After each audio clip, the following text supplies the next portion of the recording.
Welcome to Manage to Engage, the podcast from clearandopen.com, dedicated to the evolution of you because businesses grow when people do. Serving leaders, managers, and people who will be, helping you reach excellence in your work and achieve your personal goals at the same time. Sign up for the free course at clearandopen.com. We're conditioned to think of guilt as being a way more healthy emotion than it actually is. Many people use guilt as a self-management technique. And the problem is that it works. That's why we keep doing it. It actually works. It's limited, but if it didn't work at all, you wouldn't do it. Hi, it's Joseph, and thanks for tuning in to Manage to Engage, the podcast from clearandopen.com. This episode continues the heart-centering theme of the last two episodes and deconstructs guilt, a pervasive theme in our society, often not seen for what it is. This is another excerpt from the live Open to Excellence course currently in progress. Many people use guilt as a kind of fuel source without realizing it. It's sort of like running your car on a mix of gas and oil. It'll work, but it's limited and can have some serious side effects. Discover how guilt and unhealthy caretaking may be unconsciously holding you back and a deeper place to fuel your excellence from. To find out how to join the conversation and become a member, go to clearandopen.com. Thanks so much for listening. Here we go. And Sam said making the move from mind to heart. Is that what you were talking about? It makes you feel guilty? It's actually making the move from survival to... Oh, yeah. Yeah. I've chatted about this with some people, Ed specifically, and I think there could be some kind of like survivor's guilt associated with how I'm feeling with this, because I know that it's okay to do more than subsist, but I have like this weird conflict with doing more than subsisting. Like it's like a moral thing when other people aren't. So for me, I know that it's more healthy to go some middle route. I don't know. I'm struggling with that. For me, it's hard to make the move from subsistence to success. I love it. Oh, thank you. Okay, so the first thing I'd say is watch out for guilt in general. The societal conditioning about guilt is that it's a good reason to base your actions on, or it's a reasonable feeling to base actions on. Well, if I don't do this, I'll feel guilty. Oh, I got to do this. If I back out of it, I'll feel guilty. And so guilt, we're conditioned to think of guilt as being a way more healthy emotion than it actually is, which really, if you follow that, I mean, a lot of society would fall apart. Just like the fear of punishment is not a good reason to do something or not do something, right? It's related to guilt. Like, think about it. Do you want someone to like buy you a birthday present or do something for you because if they don't, they'll feel guilty? How do you feel about that, right? You don't want that, right? You don't want that. So why let it drive you in that way? So it's fine that it's there, of course. We all have guilt. But when you experience guilt, get suspicious. Be not okay with it. Oh, like instead of being like, oh, if I don't do this thing, I'll feel guilty. You have that thought, you say that out loud. Then next thing is like, whoa, guilt alert. I don't want to do anything because I'm afraid of guilt. Many of us grew up in families that were completely held together by guilt, right? My mother used to always say, it's a two-way street. I do something for you, you do something for me. It wasn't until my late 20s I realized, like, no, it's not two-way. The parent's supposed to serve the child. What is this two-way street crap? She totally like reframed the paradigm of our family. Like, this is a partnership of some kind. Like, what? No, it's not. I'm just a kid. That's how they do that. They define the rules. So guilt is like fear of punishment. It's used to manipulate and control others and ourselves. We operate that way. Many people use guilt as a self-management technique. And the problem is that it works. That's why we keep doing it. It actually works. It's limited, but if it didn't work at all, you wouldn't do it. No, I had never even considered that I was using guilt on myself the same way I resent people use guilt on me, right? That's new. I'm going to have to sit on that one. Thanks. Cool. Thank you, Sam. So that was the first part. What was the other thing you were talking about? This is the problem with I'm operating in more and more flow, and this is my mind is not, it doesn't operate like it used to. So there was two things I wanted to say. The first thing was about guilt, and the second thing was about the movement to give me a little bit more of what you were talking about again, please. Movement from survival to thrival, moving from. Yeah. So for me, that was really it. Is that I'm recognizing some kind of self-sabotage thing in myself, and I think that is connected to why I kind of tanked after a certain amount of success some years ago.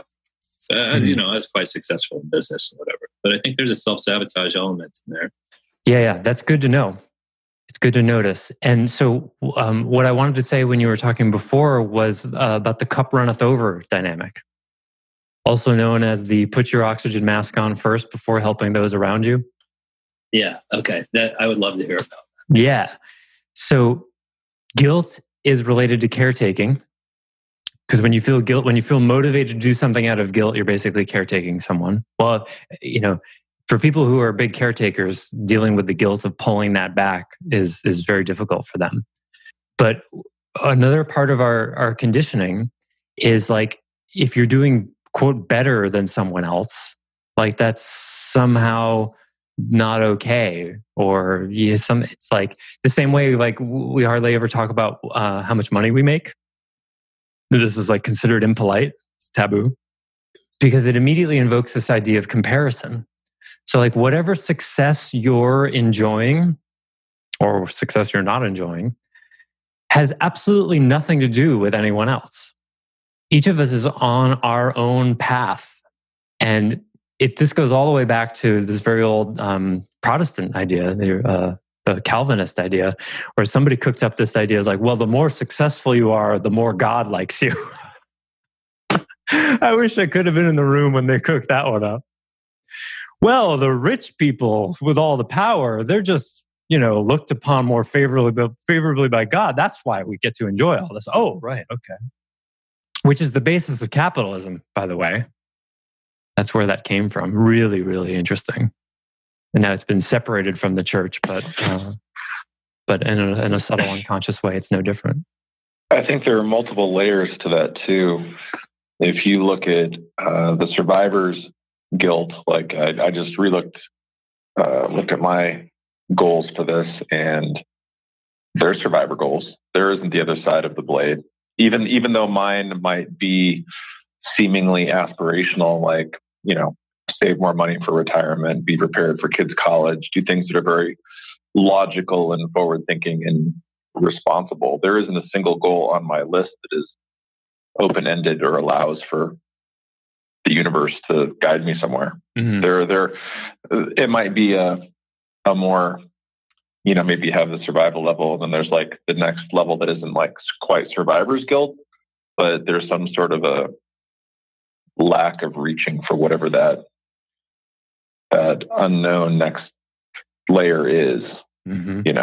So I don't know if I don't feel guilt from that, but I definitely, for someone that pride myself in my ideas, I certainly have pretty darn boring, non-original, supposed to have goals.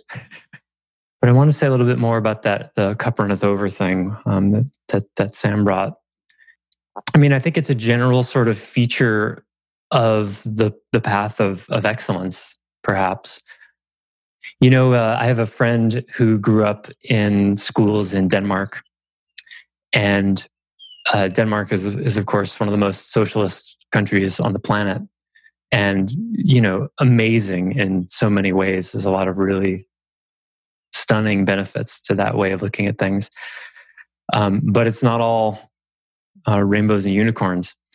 She was identified as a gifted student at around, I don't know, age 8 or 9 or 10.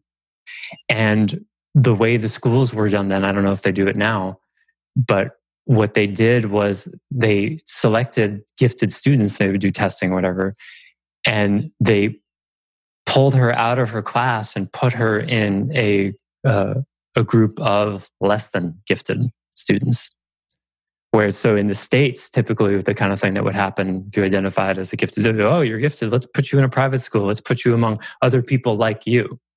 The way they looked at it in Denmark, and I think in a lot of the Scandinavian countries, socialist countries, is they go, oh, well, you're way ahead here. Let's put you among the people who are below and see if we can use you to even things out. Fascinating, isn't that? Completely different set of values than how we would think. She hated it. Certainly, there's some way to split the difference there, maybe like an exchange program or something.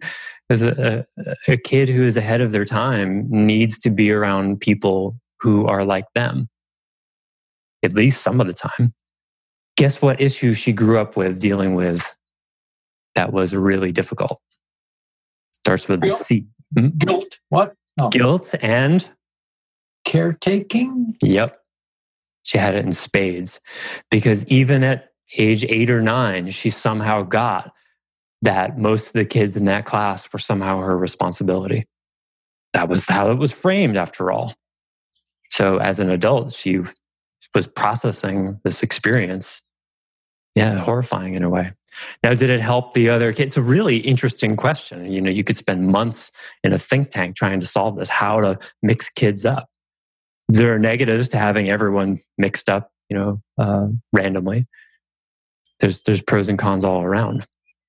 So I think one of the principles of splitting that difference is it's kicking complete and total ass in the realm of excellence and never losing compassion for people who are not where you are. So it's like excellence is not about being better than anyone. It's about being the fullest and best expression of who you can be. And to look at someone else and go, oh, well, they're not as successful, or whatever, they don't make as much money, or they're not doing as many things. Or you can't absolutely know that they're not being all they can be. Maybe they're doing everything they possibly can.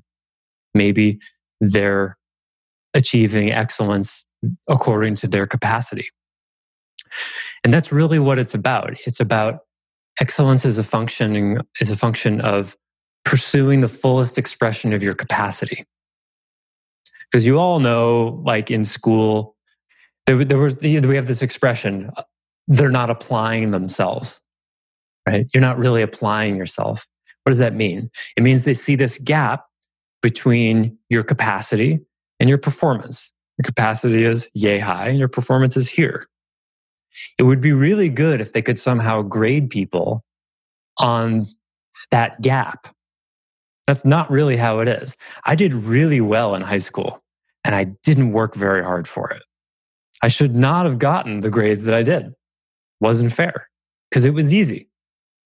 There were other students who worked 3 times as hard as I did and didn't get the grades I did, didn't get the recognition I did. High school was a joke for me. It was easy. Now in college, I got my ass kicked. Those were the consequences. Life was like, okay, you're about to learn some work ethic. You're about to learn some humility. So it always self-corrects. But use your gifts. You're not helping anyone by shrinking. Use your gifts. Be the biggest expression you can be. That puts you in a position to be able to serve others. Joseph, one of the things that I did as part of that assignment this week was, besides looking at how being this person that I need to be to accomplish my goals is going to help me, I wrote out how it will help others in my life. And in mine is ask for help, is my sort of mantra, what I've whittled it down to. And I wrote out how by asking for help, that the other people in my life, my husband, my kids, the people I work with, the people I volunteer with, will know how to be helpful, how to feel needed and desired. Yeah. And that was the part that got me, was seeing that how I'm largely not providing that opportunity for them in my life currently. Yeah. Thanks for listening to Manage to Engage, the Clear and Open podcast. Join us next week when you'll be a little bit closer to who you're destined to be. Until then, know that Clear and Open is dedicated to the evolution of you because businesses grow when people do. Be sure to visit clearandopen.com for the latest tools, articles, and free resources to help you on your journey. Thanks for listening, and bye for now.